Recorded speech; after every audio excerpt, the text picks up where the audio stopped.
Next video से हमें digestion of carbohydrate, protein and fat start करना है। तो उसके पहले हमें ये देखना पड़ेगा ओवरव्यू ऑफ डाइजेशन कि कहाँ कहाँ क्या क्या होता है। जैसे कि हम अगर फूड इनटेक कर रहे हैं तो it starts with buccal cavity. अब बकल कैविटी में हमको पता है वहाँ पे टंग है, टीथ्स है। तो यहाँ पे दो फंक्शन हो रहे हैं बकल कैविटी में, एक है मैस्टिकेशन ऑफ फूड और ये जो है हमें बकल कैविटी से हेल्प मिलती है स्वॉलो करने की। मैस्टिकेशन ऑफ फूड जो है उसमें हेल्प करते हैं टीथ।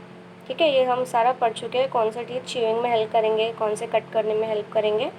ठीक है, और स्वॉलो करने में हेल्प जो करेगा वो रहेगी टंग। ठीक है, टीथ थोड़ा ना करते हैं स्वॉलो करने में, तो यहाँ पे स्वॉलो करने में काम आती है टंग। बकल कैविटी में मैंने तुम्हें बताया था कि एक ही एंजाइम जो है वो काम करता है। मैंने तुम्हें बताया था कि डाइजेस्टिव जूसेस में जो पिछली वीडियो थी उसमें हमको सारी चीज़ें लर्न करके रखना है कि जब मैं कोई नाम लूँ किसी एंजाइम का तो मैं पता रहे कि वो उसका प्रेजेंस कहाँ पर है। तो बकल कैविटी में सलाइवरी ग्लैंड्स है, सलाइवरी ग्लैंड प्रोड्यूस करते हैं सलाइवरी अमाइलेज। ठीक है, तो वहाँ पे सलाइवरी अमाइलेज काम करेगा और वहाँ पे प्रेजेंट रहता है। जैसे सलाइवा की वजह से, म्यूकस की वजह से क्या हो जाता है, फूड ल्यूब्रिकेट हो जाता है और साथ में आपस में एडहेयर हो जाता है, मतलब ऐसा चिपक जाता है, एक बॉल फॉर्मेट में हो जाता है।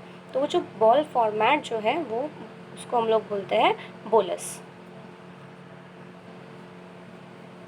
तो जो एक बॉल फॉर्मेट का जो हम स्वॉलो कर रहे हैं उसको हम लोग बोलते हैं बोलस।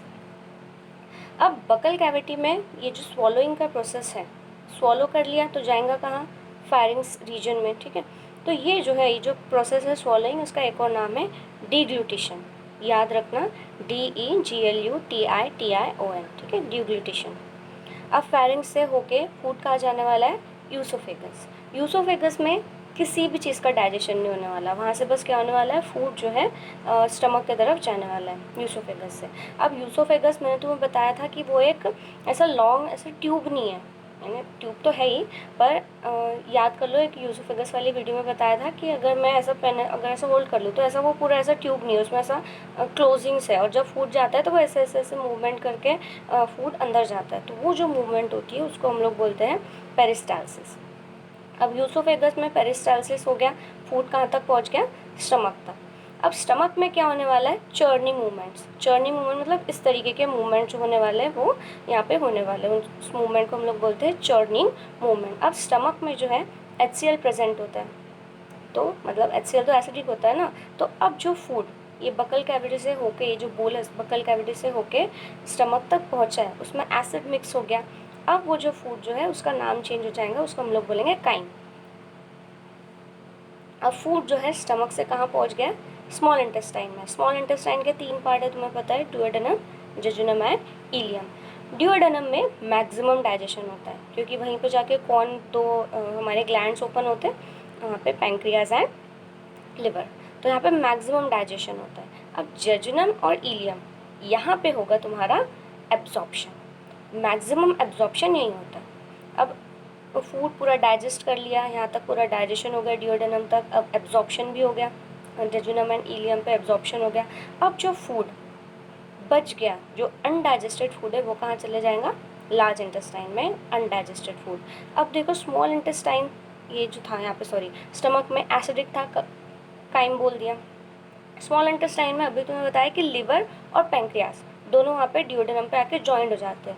अब तुम्हें पता है कि डिओडेनम पे जब लिवर जो है जब ओपन होता है तो वहाँ पे वो साथ में आते हैं बाइल, और बाइल का कंपोजिशन में हमने देखा था कि वहाँ पे बाइकार्बोनेट सॉल्ट्स भी होते हैं। अब बाइकार्बोनेट सॉल्ट जो है वो इस एसिड पे मिक्स हो जाएंगे, तो कैसे हो जाएगा, न्यूट्रलाइज हो जाएगा ना, बेसिक हो जाएगा वहाँ पे। तो ये जो है अब फूड जो है अनडाइजेस्टेड, वो कैसा हो गया, बेसिक।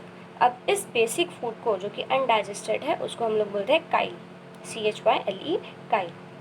अब ये जो लार्ज इंटेस्टाइन है इसका भी कुछ फंक्शंस है, ये डाइजेशन नहीं कर रहा है, पर यहाँ पे थोड़ी जो ड्रग्स है, ड्रग्स मतलब दवाइयाँ, तो जो ड्रग्स है और वाटर एंड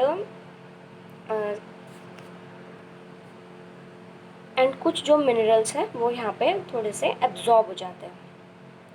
और लार्ज इंटेस्टाइन से फिर जो अनडाइजेस्टेड फूड है वो हम लोग फीकल मैटर जो है वो हम एनस के थ्रू बाहर पास कर देते हैं। अब 3 चीज़ों का हमने मेनली डाइजेशन करना है जो कि हमारे नॉर्मल डाइट में होते हैं। तो बकल कैविटी में हमेशा ध्यान रखना है वहाँ पे सिर्फ और सिर्फ कौन प्रेजेंट है, सलाइवा, और वो भी उसका नाम एक एंजाइम का सलाइवरी अमाइलेज। तो अमाइलेज की एक्टिविटी हमेशा होती है कार्ब्स में। तो बकल कैविटी में, ठीक है, हमेशा किसका डाइजेशन होगा, कार्बोहाइड्रेट्स का। इसका मतलब है proteins and fats buccal cavity में बिल्कुल भी डाइजेस्ट नहीं होंगे।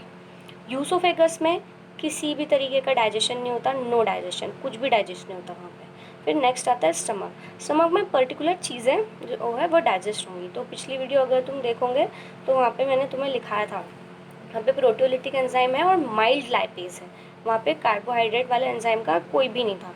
तो स्टमक में कौन कौन डाइजेस्ट होगा, प्रोटीन और थोड़ा सा फैट्स होंगे, पर उस ना के बराबर है, इसलिए हम लोग देखते नहीं है। तो मैक्सिमम प्रोटीन वहाँ पे डाइजेस्ट होंगे। फिर आता है स्मॉल इंटेस्टाइन। यहाँ पे तो सिर्फ और सिर्फ एक ही पार्ट में डाइजेशन हो रहा है, वो है ड्यूओडेनम। तो ड्यूओडेनम में तीनों चीज़ का मैक्सिमम डाइजेशन जो है तीनों चीज़ का वो सिर्फ और सिर्फ ड्यूओडेनम में होता है। तो यहाँ पे कार्बोहाइड्रेट भी होंगे, प्रोटीन भी होंगे और फैट्स भी डाइजेस्ट यहीं पे होंगे ड्यूओडेनम पे। जेजुनम इलियम में एब्जॉर्प्शन होगा।